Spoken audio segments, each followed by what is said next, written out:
അടുത്ത 10 വർഷത്തിനുള്ളിൽ കേരളത്തിലൊരു വർഗീയ കലാപം നടക്കും എന്ന് പറഞ്ഞാൽ നിങ്ങൾ വിശ്വസിക്കുമോ? എനിക്ക് വലിയൊരു സാധ്യത ഞാൻ മുന്നിൽ കാണുന്നുണ്ട്. ഈ പോക്ക് പോവുകയാണെങ്കിൽ അടുത്ത 10 വർഷത്തിനുള്ളിൽ കേരളത്തിൽ ഒരു വലിയ വർഗീയ കലാപം നടക്കാൻ സാധ്യതയുണ്ട്. അതിന് ഏറ്റവും വലിയ ഉത്തരവാദികളെന്ന് പറയുന്നത് നമ്മുടെ നാട്ടിലെ മാധ്യമങ്ങളായിരിക്കും. കാരണം TV ഓണാക്കണ്ട, യൂട്യൂബാണല്ലോ ഇപ്പോൾ എല്ലാം. യൂട്യൂബിലും ഇൻസ്റ്റാഗ്രാമിലും ഫേസ്ബുക്കിലും സോഷ്യൽ മീഡിയയിലും എന്തെടുത്താലും കാണാൻ സാധിക്കുന്നത് മതപരമായിട്ടുള്ള അങ്ങോട്ടും ഇങ്ങോട്ടും തമ്മിൽ തല്ലുന്നതും വഴക്കുണ്ടാക്കുന്നതുമായിട്ടുള്ള വിഷമിപ്പിക്കുന്ന കാര്യങ്ങളാണ്. സത്യമല്ലേ? യെസ്.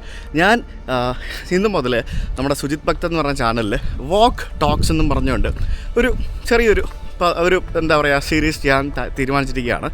എനിക്കിഷ്ടമുള്ള കാര്യങ്ങൾ അല്ലെങ്കിൽ എൻ്റെ മനസ്സിൽ തോന്നുന്ന കാര്യങ്ങൾ, ട്രാവൽ റിലേറ്റഡ് ആയിട്ടുള്ള കാര്യങ്ങൾ ഇതുപോലെ രാവിലെ നടക്കാൻ ഇറങ്ങുന്ന സമയത്ത് ക്യാമറയും പിടിച്ചുകൊണ്ട് സംസാരിക്കുക എന്നുള്ളതാണ് എൻ്റെ ഉദ്ദേശം. അധികം ഒന്നുമില്ല, ഒരു 10-15 മിനിറ്റ്. പക്ഷേ ഇന്ന് ഞാൻ സംസാരിക്കാൻ ഉദ്ദേശിക്കുന്ന കാര്യം എന്ന് പറയുന്നത് നമ്മുടെ ഹിജാബ് വിഷയം. അതായത് കേരളം നമ്പർ 1 ആണ് മതപരമായിട്ടുള്ള കാര്യങ്ങളിലും ബാക്കി എല്ലാ കാര്യത്തിലും. നമ്മൾ ഹൈലി എഡ്യൂക്കേറ്റഡ് ആണ്. നമ്മൾ ഭയങ്കര സംസ്കാരവും സിവിക് സെൻസും ഉള്ള ആൾക്കാരാണ്. പക്ഷേ ഇതുപോലുള്ള കാര്യങ്ങൾ വരുമ്പോഴത്തേക്കിനും ഇതൊക്കെ എവിടെ പോകുന്നു എന്നാണ് ശരിക്കും എനിക്ക് ചോദിക്കാനുള്ളത്.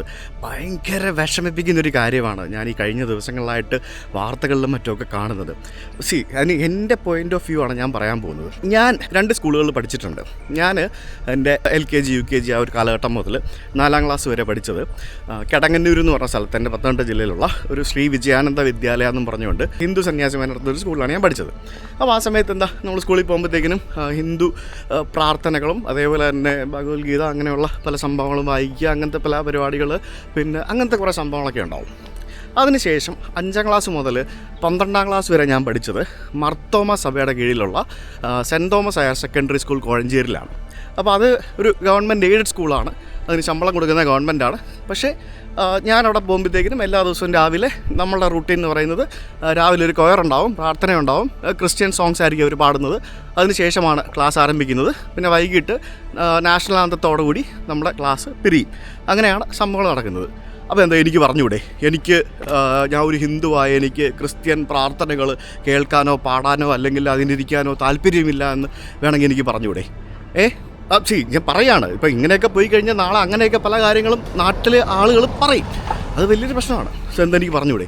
അങ്ങനെ നാളെ ആരെങ്കിലും പറഞ്ഞില്ല എന്നെന്താ? കാരണം സർക്കാരല്ലേ ശമ്പളം കൊടുക്കുന്നത്. പക്ഷെ അപ്പം പറയും നിനക്ക് പറ്റത്തില്ല, നീ വേറെ സ്കൂളിൽ പോയി പഠിക്കടാ. കമോൺ, അതാണോ കാര്യം? അങ്ങനെയാണോ നമ്മൾ പറയേണ്ടത്? ഇതിനകത്ത് സത്യം പറഞ്ഞാൽ എനിക്ക് ഭയങ്കര വിഷമവും അതേപോലെ തന്നെ പല കാര്യങ്ങളും ഉണ്ട്. മനസ്സിലായില്ലേ? സിമ്പിളായിട്ട് ചോദിക്കാം. ഇപ്പോൾ ഹിജാബ് ഇട്ടിട്ട് വരിക എന്ന് പറയുന്നത് ആ കുട്ടിയുടെ ഒരു മൗലിക അവകാശമല്ലേ? അവർ വിശ്വസിക്കുന്ന മതം അതിനനുവദിക്കുന്നുണ്ടെങ്കിൽ അല്ല മതം അത് പറയുന്നുണ്ടെങ്കിൽ അത് ചെയ്യാനുള്ള അവകാശം അവർക്കില്ലേ? അപ്പോൾ സിഖുകാർ തലപ്പാവ് വെക്കുന്നതിന് ആർക്കും ഒരു പ്രശ്നമില്ലേ? സിഖ് കുട്ടികൾ സ്കൂൾ മുതൽ അവർ തലപ്പാവ് വെച്ച് നടക്കുമല്ലോ, അതിനാർക്കും ഒരു പ്രശ്നമില്ല. പോലീസുകാരായിട്ടുള്ള സിഖുകാർക്ക് തൊപ്പിക്ക് പകരം തലപ്പാവ് വയ്ക്കാനായിട്ടുള്ള പെർമിഷനില്ലേ? പട്ടാളത്തിലേക്ക് ഉയർന്ന ഉദ്യോഗസ്ഥരെന്ന് പറയുന്നത് ഈ സിഖുകാർ തന്നെയല്ലേ? അവരെല്ലാം ഈ തലപ്പാവ് വെച്ചുകൊണ്ടല്ലേ നടക്കുന്നത്. അപ്പോൾ അവർക്ക് ഈ പറഞ്ഞ പോലെ എക്സെപ്ഷൻ ഉണ്ടോ? ഹെൽമെറ്റ് പോലും വെക്കാറില്ല പഞ്ചാബിൽ പോയി കഴിഞ്ഞാൽ ഈ തലപ്പാവ് വയ്ക്കുന്ന ആൾക്കാർ. അപ്പോൾ ഇതൊക്കെ എക്സെപ്ഷനാണോ? ഒരു പ്രത്യേക മതവിഭാഗത്തിന് മാത്രം എന്തുകൊണ്ട് എക്സെപ്ഷൻ കൊടുക്കുന്നു? എന്താ മുസ്ലിം സമുദായത്തിലുള്ള ആളുകൾക്ക് ഹിജാബ് ധരിക്കാനുള്ള സ്വാതന്ത്ര്യമില്ല? അവർ മുഖം മറച്ച് വരുന്നില്ലല്ലോ. അവർ മുഖം മറച്ചിട്ട് വരികയാണെങ്കിൽ ഓക്കെ പറയാം. മുഖം മറച്ചിട്ട് വരുന്നില്ലല്ലോ.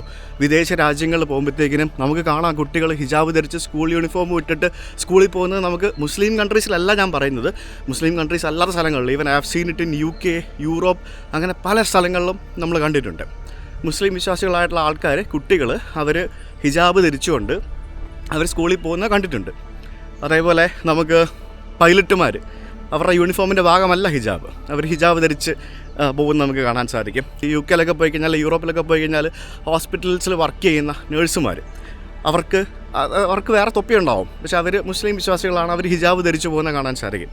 അപ്പോൾ ഈ പറഞ്ഞ വെസ്റ്റേൺ രാജ്യങ്ങളിൽ പോലും നമുക്ക് ഇതിനൊന്നും ഒരു ബുദ്ധിമുട്ടോ റെസ്ട്രിക്ഷൻസോ ഞാൻ എവിടെയും കണ്ടിട്ടില്ല. ഇനി ഉണ്ടെങ്കിൽ എനിക്കറിയില്ല കേട്ടോ. ഉണ്ടെങ്കിൽ അത് കോപ്പറേറ്റ് ചെയ്യുന്ന ആൾക്കാരുണ്ടോ എന്ന് എനിക്കറിയില്ല. അവർ അത് ഉപയോഗിക്കുന്നുണ്ടല്ലോ.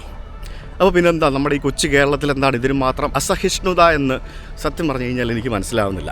എന്താണ് ഇതിനകത്തെ പ്രശ്നം? ഒരു കുട്ടി, ആ കുട്ടിയുടെ വിശ്വാസപ്രകാരമുള്ള ഒരു ഹിജാബ്, ആ കുട്ടി യൂണിഫോം ധരിക്കുന്നുണ്ട്, ആ യൂണിഫോമിന് എക്സ്ട്രാ ആയിട്ട് ഹിജാബ് ധരിച്ചു വരുന്നു. അത് അവരുടെ വിശ്വാസമല്ലേ? നമ്മളെ ഈ വീഡിയോയിൽ കണ്ട സ്കൂൾ മാനേജ്മെൻറ്റ് അവരവരുടെ വിശ്വാസപ്രകാരമുള്ള വസ്ത്രമല്ലേ അവർ ധരിച്ചിരിക്കുന്നത് അല്ലേ? അതിന് ആർക്കും പ്രശ്നമില്ല. ഓക്കെ, അത് യൂണിഫോമിൻ്റെ ഭാഗമല്ല എന്ന് പറഞ്ഞാൽ അത് അവരുടെ യൂണിഫോം അല്ലേ അവർ ധരിച്ചിരിക്കുന്നത്? അവരുടെ യൂണിഫോമാണല്ലോ അത്, അല്ലേ? അപ്പോൾ ഇതൊക്കെ ശരിക്കും പറഞ്ഞു കഴിഞ്ഞാൽ നമ്മുടെ ആളുകളിൽ, നമ്മുടെ സൊസൈറ്റിയിൽ ഭയങ്കരമായിട്ടുള്ള വർഗീയ വിഷം കുത്തി നിറയ്ക്കുന്ന കാര്യങ്ങളാണ് ഇതുപോലുള്ള സംഭവങ്ങൾ. എനിക്കങ്ങനെയാണ് ഫീൽ ചെയ്യുന്നത്. ആ കുട്ടികളുടെ, ആ സ്കൂളിൽ പഠിക്കുന്ന ആ കുട്ടികളുടെ അവസ്ഥ നിങ്ങളൊന്ന് ആലോചിച്ച് ചോദിക്കൂ, എന്തായിരിക്കും എന്നുള്ളത്. അതായത് ക്ലാസ്മേറ്റ്സ് ആയിട്ടുള്ള ആ കുട്ടികൾ എന്ത് വിചാരിക്കും? അതിനകത്ത് ഹിന്ദുസ് ഉണ്ടാവാം, മുസ്ലിംസ് ഉണ്ടാവാം, പിന്നെ മറ്റ് വേറെ ഏതെങ്കിലും മതം ഉണ്ടെങ്കിൽ ആ മതത്തിലുള്ള ആൾക്കാരൊക്കെ ഉണ്ടാവാം. അപ്പോൾ അവരൊക്കെ എന്തായിരിക്കും ഈ കുട്ടിയെ പറ്റി വിചാരിക്കുന്നതും അല്ലെങ്കിൽ ഈ പറഞ്ഞ കാര്യങ്ങളെ പറ്റിയൊക്കെ വിചാരിക്കുന്നത്? അവരുടെ മനസ്സിലൊക്കെ ആ ചെറിയ മനസ്സിൽ എന്തോരം കാര്യങ്ങളായിരിക്കും പോവുക.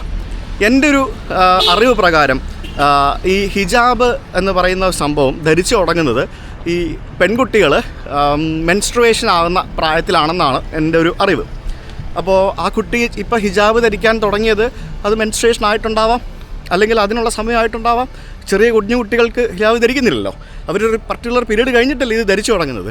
അല്ലെങ്കിൽ പ്രായപൂർത്തിയാവുന്ന സമയം ഈ കുട്ടികൾക്കിത് ധരിപ്പിക്കുന്നതിന് വേണ്ടി 6 വയസ്സ് 7 വയസ്സ് മുതൽ ഈ കുട്ടികളെ ഇതിന് ട്രെയിൻ ചെയ്യേണ്ട. പക്ഷേ അത് അവരുടെ വിശ്വാസമാണ്, അല്ലേ? അപ്പോൾ ആ വിശ്വാസത്തെ നമുക്ക് ഐ എം നോട്ട് ഷുവർ. എനിക്ക് ഇതൊരു വളരെ ഒരു കോൺട്രവേഴ്ഷ്യൽ ആയിട്ടുള്ള ഒരു ടോപ്പിക്കാണ്. ഞാൻ എന്ത് പറഞ്ഞാലും ഞാനെന്നല്ല ആരെന്ത് പറഞ്ഞാലും പരസ്പരം അങ്ങോട്ടും ഇങ്ങോട്ടും തെറി വിളിക്കാൻ ആൾക്കാരുണ്ടാവും. സോ മനസ്സിലായില്ലേ? അപ്പോൾ അതൊരു വളരെ മോശമായിട്ടുള്ളൊരു കാര്യമാണ്. ഇനി വേറൊരു കാര്യം കൂടെ പറയാം. ഈ കുട്ടിക്ക് 2 സഹോദരിമാരുണ്ട് എന്ന് പറഞ്ഞ വാർത്തകൾ നമുക്ക് കാണാം. അപ്പോൾ ഇതിൽ ഒരു കുട്ടി MBBS പഠിക്കുകയാണ് റഷ്യയിൽ. ആ കുട്ടി ശരിക്കും സ്റ്റഡി ലിങ്ക്സ് ഇൻ്റർനാഷണൽ വഴിയാണ് റഷ്യയിലേക്ക് പോയത് ആ കുട്ടി. സോ സ്റ്റഡി ലിങ്ക്സുമായിട്ടും ഈ ഒരു ഫാമിലിയുമായിട്ടും എനിക്കും കൂടെ ഒരു പേഴ്സണൽ കണക്ഷനുണ്ട്. കാരണം ഞാൻ സ്റ്റഡി ലിങ്ക്സിൻ്റെ ഭാഗം കൂടിയാണ്. അതേപോലെ അതിന് മൂത്ത സഹോദരി ഉള്ളത് UK ആ കുട്ടി അവിടെ UK കോഴ്സ് പഠിക്കുകയാണ്. സോ അവർക്കൊന്നും ഒരു പ്രശ്നമില്ല, അവരൊക്കെ അവിടെ പോയി പഠിക്കുകയാണ്. ഈ സ്റ്റഡി റഷ്യയിലും ബാക്കിയുള്ള സ്ഥലങ്ങളിലും, റഷ്യയിൽ പോലും ബാക്കിയുള്ള സ്ഥലങ്ങളിലൊക്കെ നമുക്ക് ഈ പറഞ്ഞ പോലെ കുട്ടികൾ എന്താ പറയുക, സ്കൂളിൽ പോകുന്ന കോളേജിൽ പോകുന്നതൊക്കെ ഹിജാബ് ധരിച്ചിട്ട് തന്നെയാണ്. എൻ്റെ അറിവിൽ ചൈനയിൽ ഷിൻജിയാങ് പ്രൊവിൻസ് ഉണ്ട്. അവിടെ ഒരു മുസ്ലിം മെജോറിറ്റി ഒരു സ്ഥലമാണ്. അത് ചൈന ആയതുകൊണ്ട് അവർക്കവിടെ ഒരു നിയമമുണ്ട്, ഹിജാബ് ധരിച്ചുകൊണ്ട് സ്കൂളിൽ വരാൻ പാടില്ല എന്ന് പറഞ്ഞൊരു നിയമമുണ്ട് അവിടെ. അങ്ങനെ ഒരു നിയമം അവിടെയാണ് ഉള്ളതായിട്ട് എനിക്ക് ആകെ അറിയാവുന്നത്. വേറെ എവിടെയെങ്കിലും അങ്ങനെ ഒരു നിയമം ഉണ്ടെങ്കിൽ ദയവായി കമൻറ്റ് ചെയ്യുക. അമേരിക്കയിലോ വേറെ എവിടെയെങ്കിലും അങ്ങനെ ഹിജാബ് ധരിച്ചുകൊണ്ട് സ്കൂളിൽ വരാൻ പാടില്ല എന്ന് പറഞ്ഞൊരു നിയമം ഉണ്ടെങ്കിൽ അത് കമൻറ്റ് ചെയ്യുക. കേരള സർക്കാർ ഉത്തരവ് ഇറക്കട്ടെ, നാളെ ഹിജാബോ അല്ലെങ്കിൽ മറ്റൊരു മതപരമായിട്ടുള്ള സംഭവങ്ങളോ ധരിച്ചുകൊണ്ട് സ്കൂളിൽ പോകാൻ പാടില്ല എന്ന് പറഞ്ഞ് കേരള സർക്കാർ ഉത്തരവ് ഇറക്കുകയാണെങ്കിൽ, അങ്ങനെ ഒരു ഉത്തരവ് നിലവിലുണ്ടെങ്കിൽ വി ക്യാൻ അക്സെപ്റ്റ് ദിസ്. സ്കൂളുകൾക്ക് അവരവരുടെയായിട്ടുള്ള നിയമം ഉണ്ടാവാം, പക്ഷേ നിങ്ങൾക്ക് ഇഷ്ടമല്ലെങ്കിൽ സ്കൂൾ മാറ്റിക്കോ എന്ന് പറയുന്നത് ഒരിക്കലും ഒരു മെച്ചുവേർഡായിട്ടുള്ള ഒരു തീരുമാനമായിട്ട് എനിക്ക് ഫീൽ ചെയ്യുന്നില്ല. നമ്മൾ അവരുടെ സ്ഥാനത്തൊന്ന് ചിന്തിച്ച് നോക്കൂ. നമുക്ക് നമ്മുടെ മതവിശ്വാസത്തെ ഹനിക്കപ്പെടുന്ന എന്തെങ്കിലുമൊക്കെ കാര്യങ്ങൾ നമുക്ക് വിഷമാവില്ലേ? ഇപ്പോൾ ശബരിമലയിലെ വിഷയം നടക്കുന്നു. ശബരിമലയിൽ ഭയങ്കരമായിട്ട് അവിടെയുള്ള ആൾക്കാർ തന്നെ കൊള്ളയടിക്കുന്ന വിഷമം നടക്കുന്നു. ഒരു ഹിന്ദു വിശ്വാസി എന്നുള്ള നിലയിൽ എനിക്കത് ഭയങ്കര വിഷമവും ഫ്രസ്ട്രേഷനും ഉണ്ടാക്കുന്നൊരു കാര്യമാണ്, അല്ലേ? അപ്പം നമ്മുടെ വിശ്വാസത്തെ ഹനിക്കുന്ന തരത്തിലുള്ള കാര്യങ്ങൾ നടക്കുമ്പോൾ സ്വാഭാവികമായിട്ടും ഈ പറഞ്ഞ പോലെ പ്രശ്നങ്ങളുണ്ടാവും. ചിലപ്പോൾ നമുക്ക് പറയാൻ പറ്റില്ല. ഈ ശബരിമല വിഷയമൊക്കെ ഒന്ന് അടിച്ചമർത്താൻ വേണ്ടിയായിരിക്കാം ഈ വിഷയം കുത്തിപ്പൊക്കിക്കൊണ്ട് വന്നത്. നമ്മളങ്ങനാണല്ലോ. പിന്നെ ഈ പറഞ്ഞ നമ്മുടെ മാധ്യമങ്ങളോട് കുറച്ചൊക്കെ ഒന്ന് കൺട്രോൾ ചെയ്ത് വാർത്തകൾ കൊടുക്കണം. കഷ്ടമാണ്, നാണക്കേടാണ്. ലോകത്തിൻ്റെ മുമ്പിൽ ഇങ്ങനെയുള്ള വാർത്തകളൊക്കെ നമ്മുടെ ഈ കൊച്ചു നാട്ടിൽ നിന്ന് വരുമ്പോൾ ഉണ്ടല്ലോ, ഇറ്റ്സ് റിയലി ഫ്രസ്ട്രേറ്റിംഗ്. നമുക്ക് തന്നെ നാണക്കേട്. കേരളത്തിൽ ഇങ്ങനെയൊക്കെ സംഭവിക്കുന്നു എന്ന് പറഞ്ഞിട്ട് നാട്ടുകാർ മൊത്തം അറിയുമ്പോൾ എന്തൊരു നാണക്കേടാണെന്നറിയോ? നിങ്ങൾക്ക് ഇതിൽ നിന്നൊക്കെ ഇട്ട കുറച്ച് കാശ് കിട്ടുമായിരിക്കും. ഇപ്പോൾ ഫുള്ള് ന്യൂസ് ചാനലുകളാണല്ലോ, എന്ത് തുറന്നാലും വാർത്തകൾ, ക്രൈം, അത് ഇത്, കൊള്ള, പിടിച്ചുപറി, മറ്റത് മറിച്ചത്. So sad.